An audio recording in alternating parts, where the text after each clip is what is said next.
Ladies and gentlemen, have you ever asked yourself why you're here? I don't mean here in this room, I mean here in this life. What if I told you that you were not born to work a job, to clock in, to trade your time for money, and then simply disappear? What if I told you that the entire system of finding a job is a trap, a distraction, keeping you from your true purpose? You see, we were told a lie, a very clever, very convincing lie. From the moment we step into school, we are conditioned to prepare ourselves to be useful to someone else. We are taught to seek employment as if our value is measured by the title on a business card. But tell me, does a tree look for a job? Does the ocean? Does the sky apply for permission to shine? No, they exist in perfect alignment with their nature. And here's where it gets interesting. God never designed you to be an employee. The moment you believe you must get a job to survive, you surrender your greatest gift, the power to create, the power to express, the power to live life on your own terms. You were never meant to look for a job. You were meant to create value, to express your unique nature, and in doing so, attract everything you need. But I know what you're thinking. That sounds nice, but how will I pay my bills? That is the fear they have placed inside you. A fear so deep that it makes you believe slavery is safety. But let me ask you this, who is truly free? The man who works every day just to survive, or the man who does what he loves and allows abundance to flow to him naturally? I want you to stay with me, because by the end of this you will see the world in a way you never have before. I am not here to entertain you. I am here to wake you up. Because once you understand this truth, you will never again beg for a paycheck. You will attract prosperity instead of chasing it. You will stop searching for work and start living your calling. And that, my friends, is what God intended all along. The illusion of security is perhaps the greatest trick ever played on the human mind. From the moment we are born, we are placed on a path that promises safety in exchange for obedience. We are told that if we follow the rules, study hard, get good grades, and secure a stable job, we will be safe. Safe from poverty, safe from uncertainty, safe from the chaos of the unknown.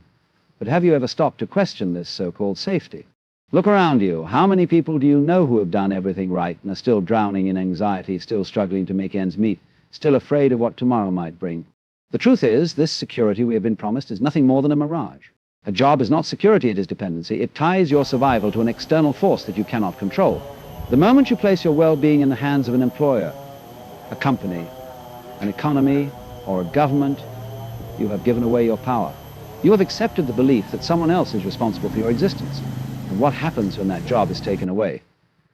When layoffs come, when businesses collapse, when the system that promised you protection suddenly abandons you, fear takes over, desperation takes over, and suddenly the security you spent your entire life building was nothing more than a house of cards, waiting for the slightest breeze to bring it down.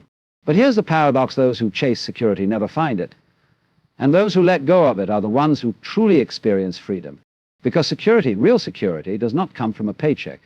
It does not come from a title, a retirement plan, or a corporate ladder. It comes from within. It comes from knowing that you are capable of creating, of adapting, of providing value in a way that is uniquely yours. A tree does not wake up in the morning and worry about whether it will be fed. The sun does not second-guess its ability to rise. And yet human beings, the most intelligent creatures on this planet, have been convinced that unless we tie ourselves to a system, we will not survive. This illusion has kept generations enslaved to mediocrity, too afraid to take a risk, too conditioned to question their own potential. But those who see through it, those who realize that security is not something you get, but something you are, step into a different kind of life. A life where they are no longer waiting for permission to live, no longer trading their time for the illusion of stability. They become creators instead of employees, masters of their destiny instead of servants to a system. The ones who truly thrive are not the ones who seek security, but the ones who trust themselves enough to walk away from the need for it. Because only when you stop looking for safety do you realize that you were never in danger to begin with. Work and play, two words that should be interchangeable, but have been twisted into opposing forces. From childhood, we are taught that play is a privilege, a reward given only after we have done the real work. We are told that life is about duty, about discipline, about struggle. And that play is something we must earn. This conditioning runs so deep that even as adults we feel guilty for doing what we love. If an artist paints all day, people say, that's a nice hobby, but what's your real job? If a musician spends hours composing, they are told, you should get something stable to fall back on. We have been trained to believe that unless something is painful, unless it is exhausting, it is not valuable. And yet, every child knows the truth. Before it is beaten out of them, play is the most natural state of existence. When you were young, you didn't ask for permission to enjoy yourself. You didn't need to justify your interests with a paycheck. You simply did what felt right. You played, you explored, you followed your curiosity. You were in tune with life itself, moving effortlessly in the direction of joy. And then, somewhere along the way, the world told you that this was wrong, that you must be serious, that you must grow up and find something practical. And so you did. You buried your playfulness under obligations, traded joy for responsibility, and convinced yourself that this was the path to success. But look around how many people are truly happy on this path. How many wake up excited for another day? How many feel alive in what they do? The ones who change the world, the ones who build empires, the ones who inspire generations. They are not the ones who force themselves into jobs they hated. They are the ones who never stopped playing, the ones who never accepted the lie that work and play must be separate. Steve Jobs didn't build Apple because he was working hard. He was playing with technology, experimenting, enjoying every moment.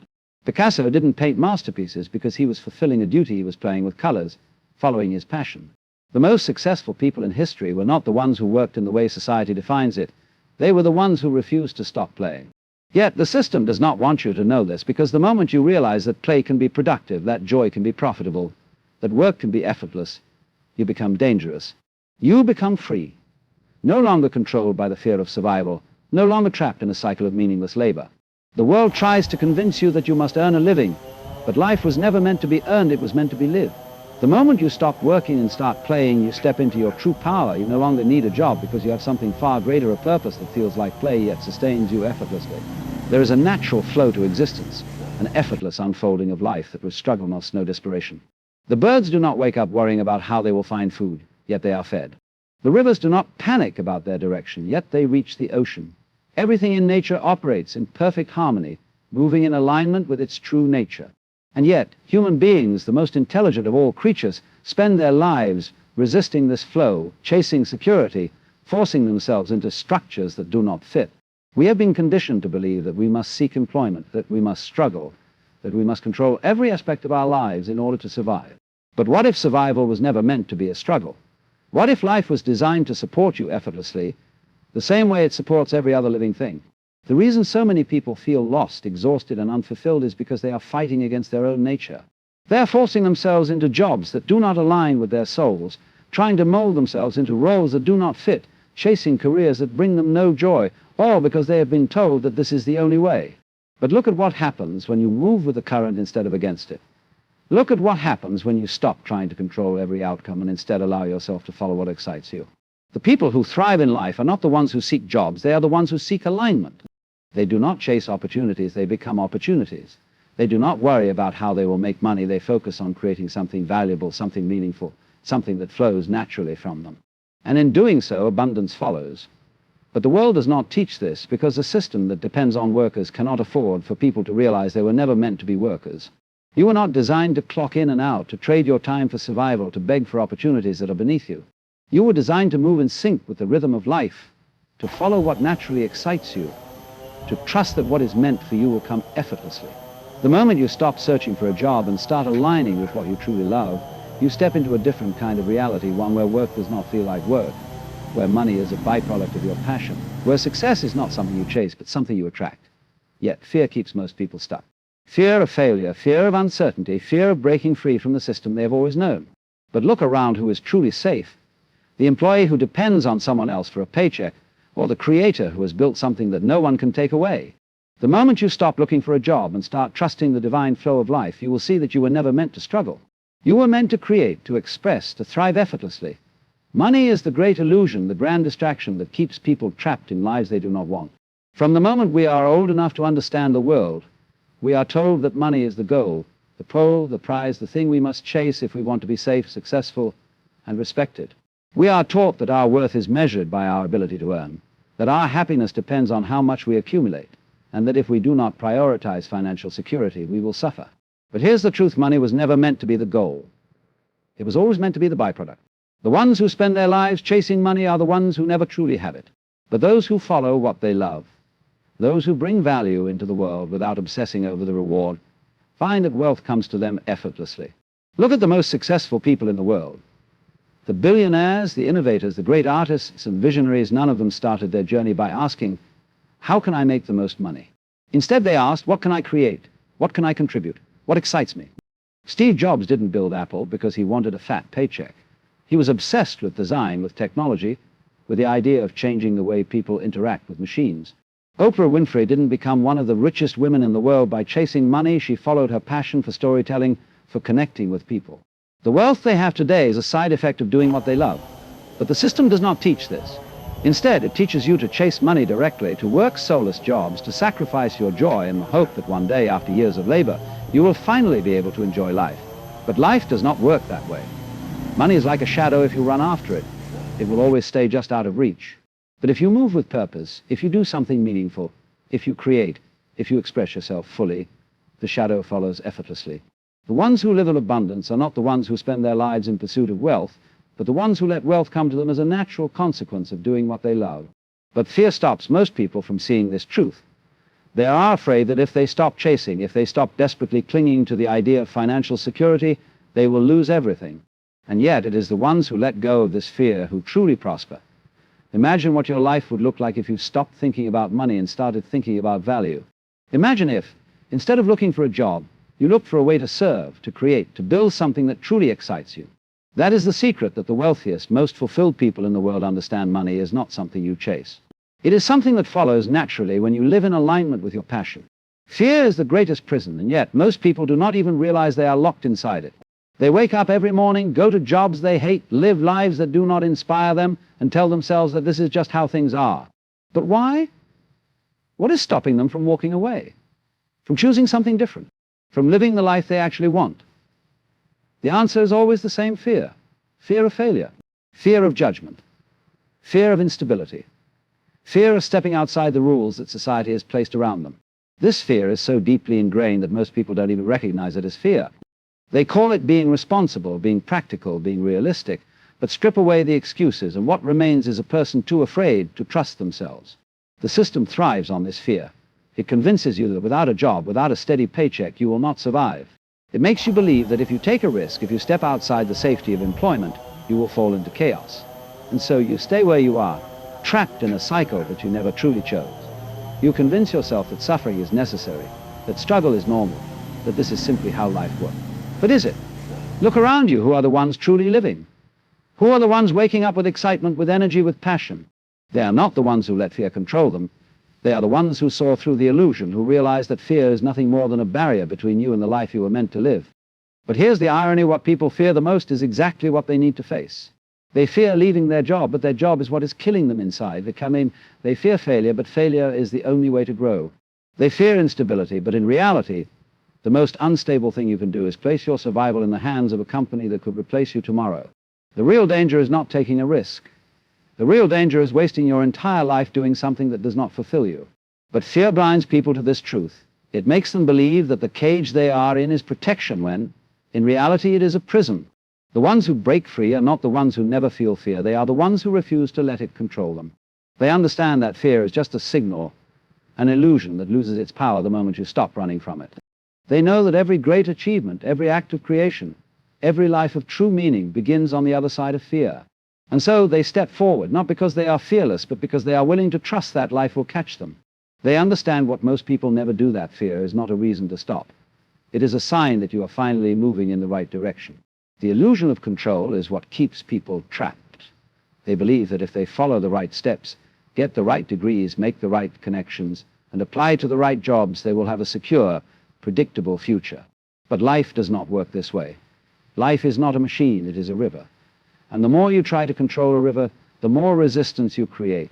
Yet, this is what people are taught to do: to plan, to structure, to force life into neat little boxes. But then reality strikes. The company lays you off. The economy shifts, the industry changes. Suddenly, all that control you thought you had vanishes, and you are left with nothing but uncertainty. And that is when you realize that control was always an illusion. But those who truly succeed, those who live freely, are not the ones who try to control life. They are the ones who move with it. They do not desperately search for jobs. They do not beg for opportunities. They align with who they are, and life responds. They understand that the moment they stop grasping, the moment they stop forcing, the right things come to them naturally. Not because they are lucky, not because they are special, but because they are in tune with the rhythm of existence. They are not fighting against life, they are flowing with it. Yet most people are too afraid to let go. They cling to control because they believe it is the only way to survive. They believe that if they do not search, if they do not struggle, nothing will come to them. But look at nature. A tree does not chase the rain, it simply grows and the rain comes. A flower does not beg for sunlight, it opens and the light finds it. Life is already designed to provide for you, but only if you stop resisting it. The problem is that people have been conditioned to believe that effort equals success. That struggle equals value. That the harder they push, the more they will receive. But the greatest masters of life, the ones who create effortlessly, the ones who live in abundance, do not push, they attract. They do not chase, they allow. They understand that life is not something to be controlled, but something to be trusted. And when you trust, when you move in alignment with what excites you, life has no choice but to open doors for you. The opportunities you once begged for start appearing without effort. The resources you thought were scarce suddenly become available. And you realize that all along you were never meant to search. You were meant to receive. But this truth is hidden from most because the system does not want you to know how powerful you really are. It does not want you to know that you do not need to chase, that you do not need to submit, that you do not need to beg for a job. It wants you to remain in fear, in doubt, in control of things that were never yours to control. But the moment you let go, the moment you trust, the moment you surrender to life itself, you become unstoppable. So here we are, at the edge of a choice, one that has always been yours to make. You can continue down the path you were told is safe, chasing jobs, seeking approval, and hoping that one day, after years of struggle, you will finally feel fulfilled. Or you can wake up. You can see through the illusion. You can realize that you were never meant to live in fear, never meant to trade your time for survival, never meant to beg for opportunities. You were meant to create, to express, to align with the natural flow of life where abundance follows passion, not the other way around. The moment you stop searching for a job and start searching for yourself, everything changes. The doors you once tried to force open will open on their own. The opportunities you chased will start chasing you. Because the ones who trust in life, the ones who refuse to live in fear, the ones who move with purpose instead of desperation, those are the ones life rewards. This is not a dream. This is not philosophy. This is reality, waiting for you to embrace it. The only question is, will you? Will you continue to live by the rules designed to keep you small? Or will you step into the truth that you were never meant to work for a living, but to live for your work? The choice is yours, and it always has been.